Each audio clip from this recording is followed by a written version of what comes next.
कहीं पे भी कुछ अलग सा अगर डिवाइस आता है, जैसे इससे पहले हमने करंट में देखा था, जैसे कि उसमें हम लोग पोटेंशियोमीटर पढ़ रहे थे, मीटर ब्रिज पढ़ रहे थे, तो कहीं पे भी अगर कुछ अलग सा डिवाइस आता है ना तो अलग। Everyone, this is Shoaib Aftab. आज की इस वीडियो में हम एनालिसिस करने वाले हैं फिजिक्स के प्रीवियस ईयर क्वेश्चंस का, जिससे हमें पता लगेगा कि कौन से ऐसे एमसीक्यूज है, गारंटीड ऐसे कौन से एमसीक्यूज है, कौन से क्वेश्चन है जो आप पक्का एक्सपेक्ट कर ही सकते हो अपने फिजिक्स पेपर में। बेसिकली हम ट्राई कर रहे होंगे कि कौन से क्वेश्चन जो है वो बहुत ईजिली आ ही सकता है पेपर में, और अगर आप ये इंपॉर्टेंट एमसीक्यूज करके चले आते हो तो डेफिनेटली 180 में से 140 प्लस 150 प्लस आप सिर्फ इन पर्टिकुलर एमसीक्यूज को करके ही ला सकते हो। ठीक है, तो मैं डायरेक्ट एमसीक्यूज बताने वाला हूं जो मैंने एनालिसिस करके प्रीवियस ईयर क्वेश्चन को निकाला है। तो देखो, सबसे पहले हम लोग 12th की फिजिक्स को एनालाइज करने वाले हैं, जिसमें आपको पता है मेनली क्या आता है। सबसे पहले इलेक्ट्रो आता है, फिर ऑप्टिक्स आता है, फिर मैग्नेटिज्म आता है और फिर मॉडर्न आता है। ठीक है, तो सबसे पहले इलेक्ट्रो से शुरू करते हैं। इलेक्ट्रो में अगर आप मेरे से पूछोगे तो सबसे जो इंपॉर्टेंट चैप्टर है वो है करंट।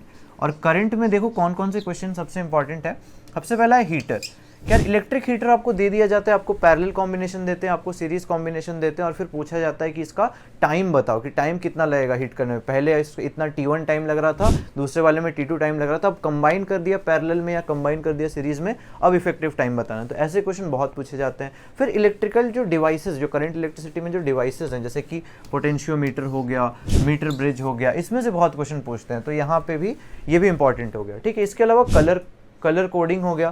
तो ये सिंपल आपको एक ट्रिक होती है कि इसमें 1 का कौन सा कलर, 2 का कौन सा कलर, ऐसे ट्रिक अगर आप याद कर लोगे तो आपका इसमें हो जाएगा। ठीक है, चलो इसके बाद सिंपल जो अगर कोई रेजिस्टेंस है उसको हमने पैरेलल में कनेक्ट कर दिया, अगर हमने उसको सीरीज में कनेक्ट कर दिया तो वोल्टेज क्या होगा, करंट क्या होगा, ये सब के कैलकुलेशन, सिंपल कैलकुलेशन V/I और R, जो ओम्स लॉ वाला जो सिंपल कैलकुलेशन आ जाता है। फिर उसके बाद हम आते हैं यार इलेक्ट्रोस्टैट में। इलेक्ट्रोस्टैट में देखो इलेक्ट्रिक फील्ड की कैलकुलेशन बहुत इंपॉर्टेंट होती है, इसमें स्फीयर टाइप वाले क्वेश्चन बहुत ज़्यादा पूछे जाते हैं।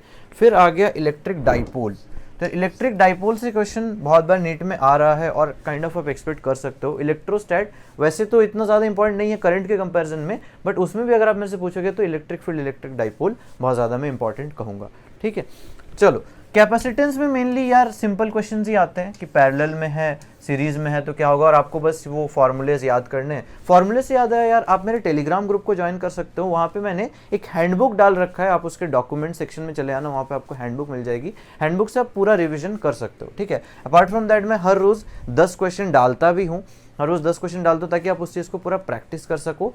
तो जो मोस्ट एक्सपेक्टेड एमसीक्यूज होते हैं, मैं वही वाले एमसीक्यूज में 10 क्वेश्चन हर रोज़ डालता हूँ, और उसी में से काइंड ऑफ आप एक्सपेक्ट कर सकते हो कुछ ना कुछ क्वेश्चन आ जाएगा। तो टेलीग्राम ग्रुप ज्वाइन कर लेना, और ये 10 क्वेश्चन प्रैक्टिस आप डेली कर ही सकते हो। आगे बढ़ने से पहले मैं आपको दिशा पब्लिकेशंस की एक बुक NCERT बायो एक्सट्रैक्ट के बारे में बताना चाहता हूँ। सर इसमें क्या है, पूरी NCERT 1 लाइनर के फॉर्मेट में कवर अप होती है। इसके अलावा इसमें NCERT लोकेटर करके एक फीचर होता है, जिससे आप लोकेट कर सकते हो एग्जैक्टली वो पेज NCERT का जहां से वो क्वेश्चन उठाया गया। ठीक है, तो एमसीक्यूज हैं from each line of NCERT। इसके अलावा बहुत सारे टिप्स और ट्रिक्स भी दिए गए हैं ताकि सब्जेक्ट थोड़ा आपको इंटरेस्टिंग लगे। 6000 से भी ज्यादा क्वेश्चन है इसमें, प्रीवियस ईयर क्वेश्चन वगैरह, जितने भी तरह के ऑल फॉर्मेट ऑफ क्वेश्चन यहाँ पे कवर्ड है। इसके अलावा यार इसमें ट्रेंड एनालिसिस और 100% सॉल्यूशंस भी इसके अंदर प्रोवाइडेड है। इनफैक्ट यार नीट 2022 में 80% से भी ज्यादा क्वेश्चन जो आए थे वो इस बुक में ऑलरेडी कवर्ड थे। इसके अलावा यार ये जो एक्सट्रैक्ट है NCERT एक्सट्रैक्ट, ये सिर्फ बायो के लिए ही नहीं, ये कॉम्बो फॉर्म में भी अवेलेबल है फिजिक्स और केमिस्ट्री के साथ भी।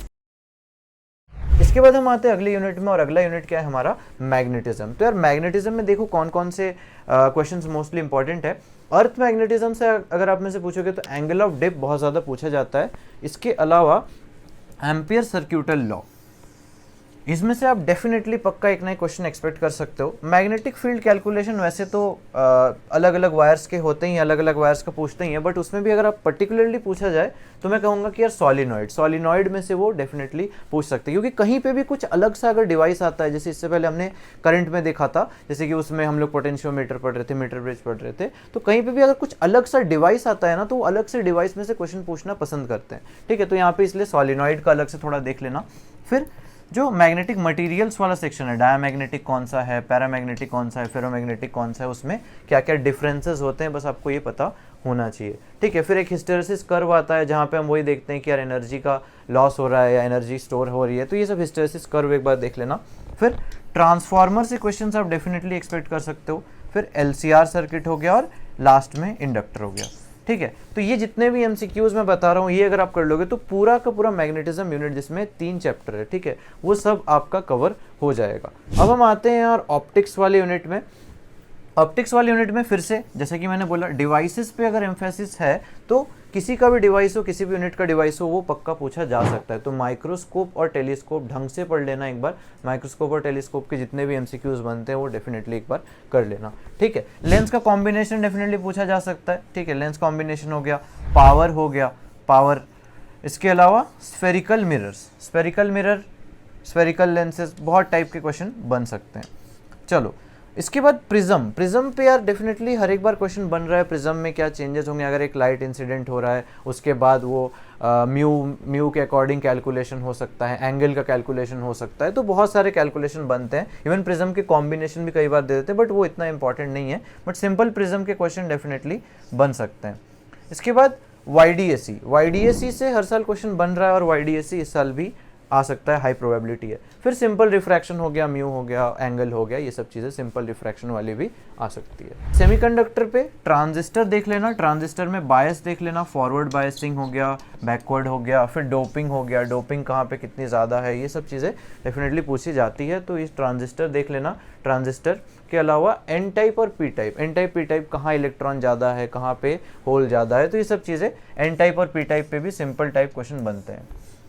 चलो लॉजिक गेट्स तो हर बार की तरह इंपॉर्टेंट है ही सही। लॉजिक गेट्स के अलावा उसका ट्रुथ टेबल भी पूछ लिया जाता है कई बार कि एक कॉम्बिनेशन दे देगा लॉजिक गेट का, फिर आपको ट्रुथ टेबल बनाने को दे देगा, मतलब ऑप्शंस में होंगे ट्रुथ टेबल और आपको करेक्ट वाला ट्रुथ टेबल सिलेक्ट करना है, ठीक है।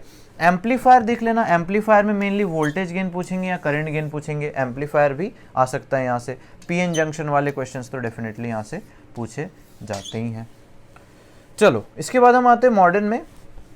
हाफ लाइफ की कैलकुलेशन बहुत इंपॉर्टेंट है, लैम्डा कैलकुलेशन और हाफ लाइफ कैलकुलेशन ऑलमोस्ट वो फॉर्मूला देख लेना एक बार। डीके देख लेना, जेड और ए का कैलकुलेशन आता है, उसमें आते हैं ना कि यार बीटा पार्टिकल एमिट हुआ, अल्फा पार्टिकल एमिट हुआ, अब तुम बताओ फाइनल जेड क्या है, या 3 स्टेप में दे देगा, 3 अल्फा पार्टिकल 1 बीटा पार्टिकल, या 2 अल्फा पार्टिकल 3 बीटा, तो ऐसे स्टेप्स दे देगा और आपको बताना है कि उसमें जेड क्या है, उसमें ए क्या है। तो वो कैलकुलेशन डेफिनेटली एक बार देख लेना कैसे करना है। पीई इफेक्ट, उसमें काइनेटिक एनर्जी क्या होगी, थ्रेशोल्ड फ्रीक्वेंसी क्या होगी, ये सब चीज़ें पूछी जाती है। एक ही फॉर्मूला है, उसको ढंग से एक बार देख लेना कि काइनेटिक एनर्जी कैसे निकालना है।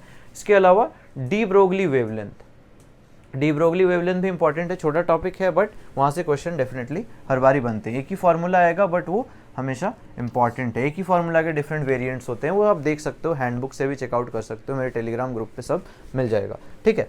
चलो बोर मॉडल देख लेना, बोर मॉडल में वही पूछते हैं, एनर्जी का फॉर्मूला हो गया, रेडियस का फॉर्मूला हो गया, कौन सा एन स्क्वायर अपॉन जेड के प्रोपोर्शनल है, कौन सा Z square upon N square के प्रोपोर्शनल है, उसके अकॉर्डिंग चेंजेस कर देगा, अलग अलग एलिमेंट का पूछ लेगा, अलग एलिमेंट की रेशियो, इसमें रेशियो टाइप क्वेश्चन बहुत बनते हैं, ठीक है, कि अलग अलग एलिमेंट का रेशियो बता दो, चलो उनके रेडियस का रेशियो बता दो, उनकी एनर्जी का रेशियो बता दो, तो ऐसे एलिमेंट रेशियोज का क्वेश्चन टाइप बन सकता है, ठीक है।